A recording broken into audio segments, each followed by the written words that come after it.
Buenos días, mi nombre es Luis Ángel Guerrero Guerra y voy a empezar nuestra exposición sobre el cálculo de rendimientos de obra. Lo primero es que voy a expresar cuál es nuestro objetivo, el cual es adquirir los conocimientos necesarios para el cálculo de rendimientos de la maquinaria pesada. Ahora bien, antes de adentrarnos en el tema, voy a presentar algunos antecedentes que serán relevantes.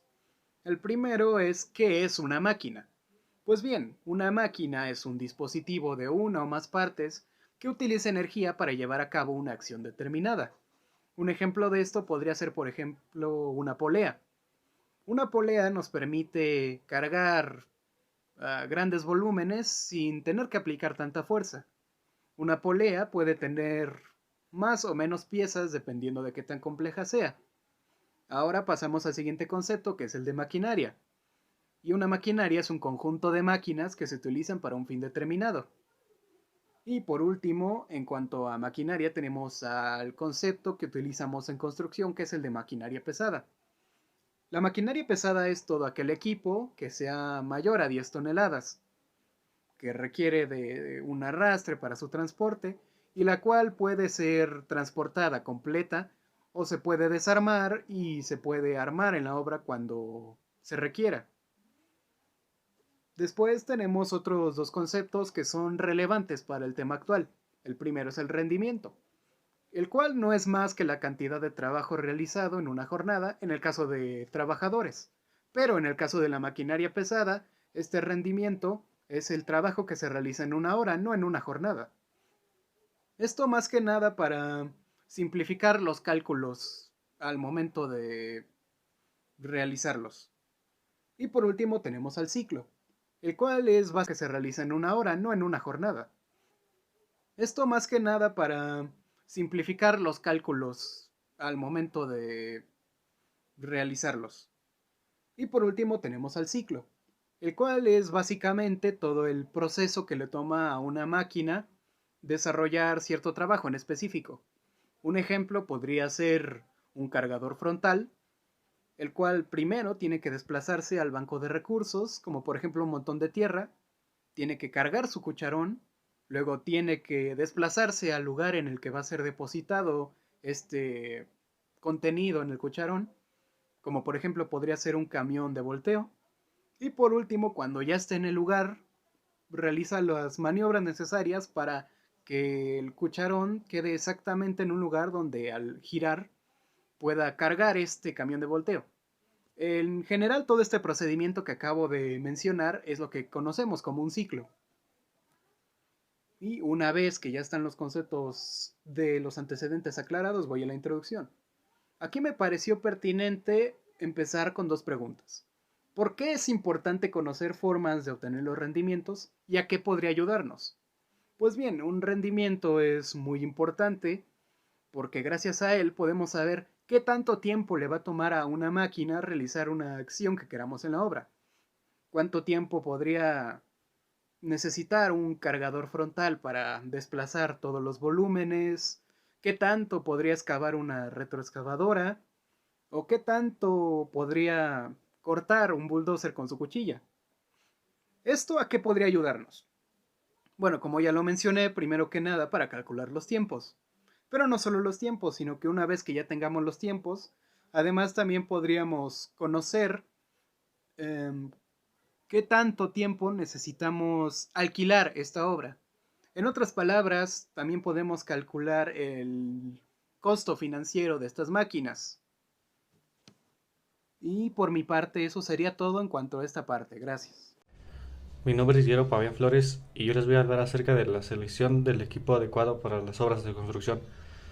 En la construcción es de vital importancia visualizar la maquinaria específica que utilizamos durante una obra, ya que existe un gran catálogo de equipos que podemos utilizar y esto puede generar una confusión al momento de realizar una tarea y también nos puede generar pérdida de tiempo y dinero.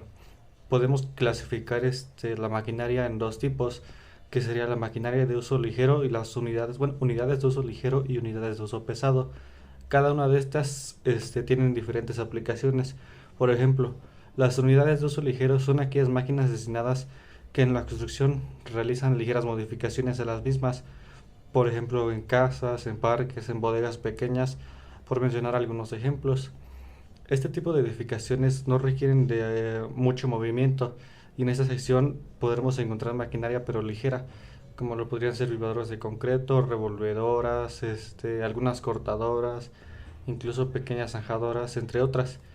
Ahora, las unidades de uso pesado es donde encontramos un poco más de variedad de maquinaria, ya que son máquinas especializadas para una gran actividad constructiva donde podemos tener tamaños y pesos relativamente grandes y movimiento también grande para mover cantidades de tierra y las obras representativas de unidades de uso pesado se encuentran, por ejemplo, implementaciones de cimientos, excavaciones profundas para un edificio, entre todas estas.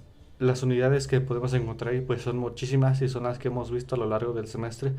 Y por mencionar algunas podríamos decir excavadoras, tractores, pavimentadoras, vibrocompactadores, cargadores frontales, bulldozer, entre otras. Ahora, uno de los pilares más grandes que influyen al adquirir una unidad de uso pesado, que es la que estamos viendo en esta asignatura, serían el costo de la unidad, el movimiento que se va a realizar, la conservación de la operación que vamos a estar realizando, es decir, cuánto tiempo vamos a estar realizando esta actividad. Sin embargo, también existen otro tipo de variables que podemos tomar en cuenta y podrían ser la correcta definición de operaciones a ejecutar, requisitos específicos, movilidad del equipo, el tiempo designado para cada trabajo, la simultaneidad de operaciones. Eso tiene que ver con el espacio, las dimensiones de la obra, ya que si tenemos diferentes operaciones que están haciendo simultáneamente y no tenemos el espacio suficiente, podríamos generar problemas. Entonces es un punto bastante importante. Ahora Hola, buenas tardes. Mi nombre es Gabriel Alain González Berriozábal y yo le voy a hablar sobre lo que son los factores que influyen en el rendimiento. Primero tenemos el factor de la eficiencia en el tiempo. ¿Qué se podría decir que es la eficiencia del tiempo efectivo de trabajo durante cada hora transcurrida? También tenemos lo que es el factor de operación, que es la habilidad, experiencia y responsabilidad que tiene el operador. Después tenemos el factor que es la altura. Esto quiere decir la altura que tiene el terreno que se encuentra sobre el nivel del mar, ya que este tiene una influencia considerable en la potencia de los motores. También tenemos lo que es el factor de la administración. ¿Qué significa esto? La eficiencia de la administración en campo e incluso en la oficina central, ya que este es un elemento muy importante en la productividad que se puede obtener con las máquinas. Digamos que si no tuvimos una buena administración del tiempo, si no llegamos a conseguir a los mejores operadores o no calculamos bien los rendimientos, esto nos va a afectar demasiado, ya que esto es culpa de la administración. También tenemos el factor de eficiencia que tiene el trabajo. Esto quiere decir que es la evaluación de los factores que son constantes en una obra y pueden ser aplicados a todos los equipos que se utilizan en ella, tales como el tiempo, operación, altura y administración. Esto nos va a decir qué tanto es eficiente el trabajo que hicimos. Después tenemos lo que es la resistencia al rodamiento, que es la fuerza que opuesta por el terreno ante el giro de las ruedas, lo que ocasiona un desplazamiento limitado del vehículo generando retrasos en la ejecución de los trabajos. Digamos que es cuando llevamos, por ejemplo, una máquina que lleve ruedas y estas se estén atorando ya que el terreno es fangoso. Eso obviamente nos va a afectar en nuestra eficiencia, por eso luego hay que ver si vamos a llevar orugas o si van a ser las ruedas, eso dependiendo del terreno que tenemos. Ahora sí tenemos la resistencia por pendiente, que es la fuerza que dificulta el desplazamiento de la máquina durante su ascenso en terrenos inclinados. Esto debido a la fuerza de gravedad que actúa sobre sí misma. En el descenso de la fuerza de gravedad se convierte en un factor favorable para su desplazamiento, ya que este tipo de resistencia es medida en kilogramos. Esto, en pocas palabras, es la resistencia que tiene la máquina cuando va por un terreno muy inclinado, ya que no es lo mismo que vaya en un inclinado a un terreno que está derechito, un terreno llano. Después tenemos lo que es la eficiencia de la operación, que es el porcentaje de tiempo que trabaja la máquina de manera efectiva durante las 8 jornadas laborales.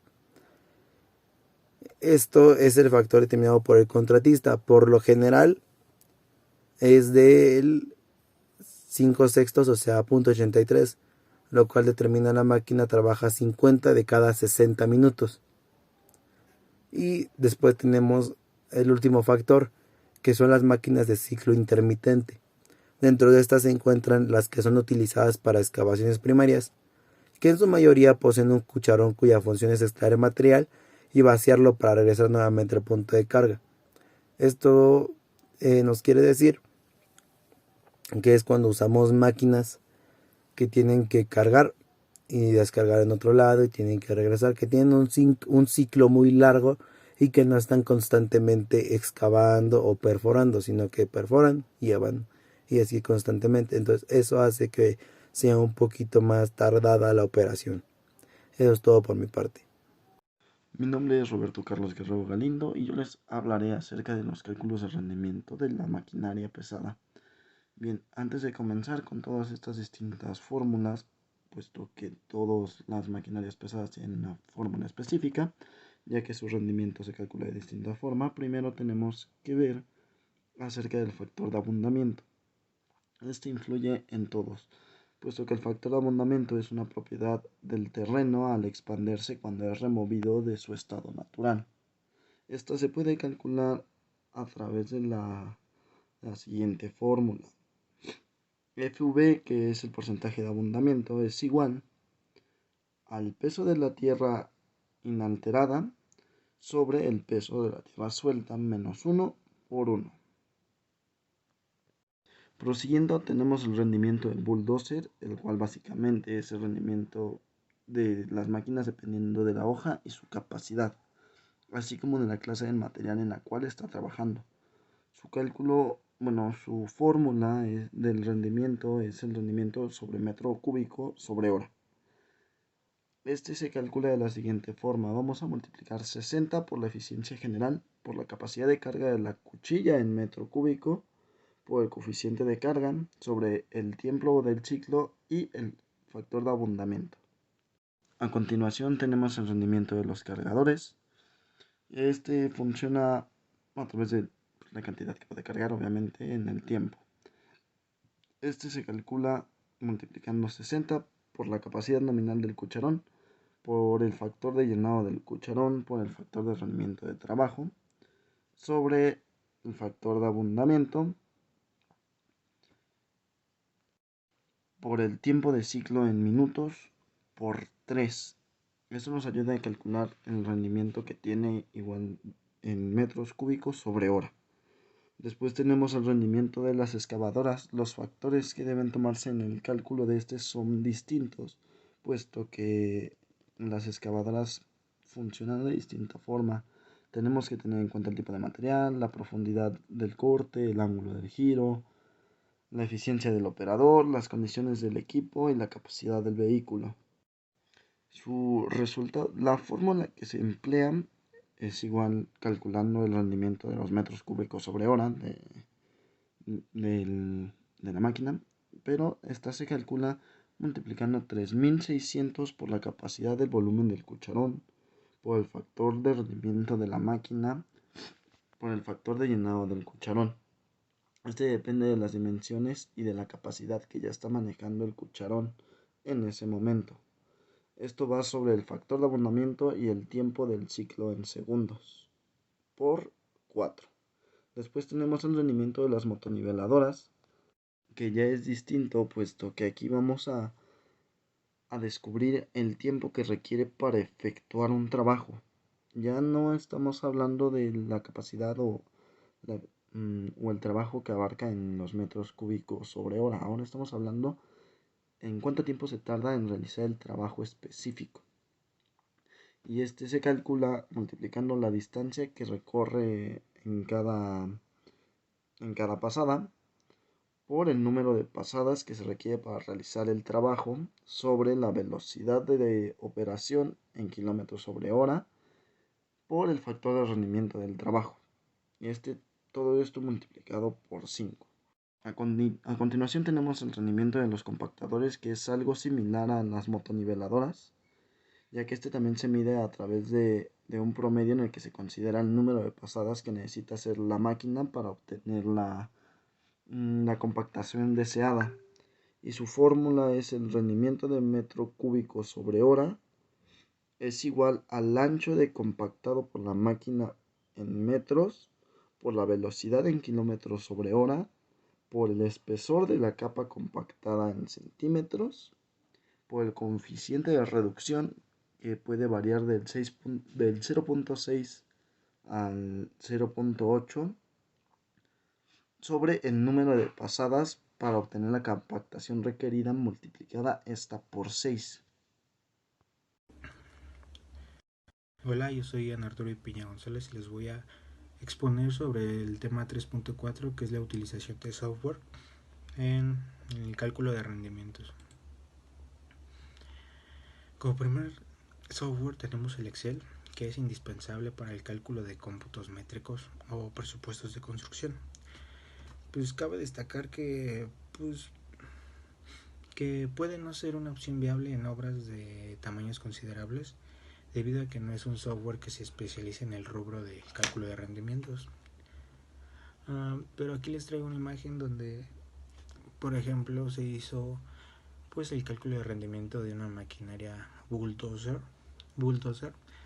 en donde ponemos todos los datos y nos muestran los datos de la máquina, eficiencia general, como altura de la hoja, longitud de la hoja, todas esas características de la máquina, y también nos viene una fórmula para poder pues realizar los cálculos necesarios y pues tener un buen rendimiento sobre la máquina. Otra software que tenemos que mencionar es la de Neodata, que es una empresa dedicada al rubro del cálculo de rendimientos, que ofrece una gran variedad de productos, entre los cuales se encuentran cuantificadores de materiales, los cuales pueden interactuar directamente con archivos AutoCAD. Es una buena opción. También tenemos Prisma Cost, que es una aplicación para dispositivos móviles, la cual ofrece capacidades para el cálculo de rendimientos. Esta pues no es tan eficaz o tan buena para usar, porque es por un dispositivo móvil. Hay muchas desventajas para trabajar en un móvil para hacer el cálculo de rendimientos. También tenemos el Prisma Master, que es un software para presupuestación precisa y apoyo ejecutivo en control de obra, pues de acuerdo a las leyes y normas de la ingeniería de costos para obra pública y privada de México. También tenemos el software de Opus, que es un programa que ofrece herramientas pues para planificar correctamente y llevar el control de los recursos y contratistas que participan en la ejecución de una obra. Y eso sería todo. Cabe destacar que algunos software son de costo, pero no tienen ninguna desventaja, sino que todas son buenas para hacer un buen cálculo de rendimiento. Gracias.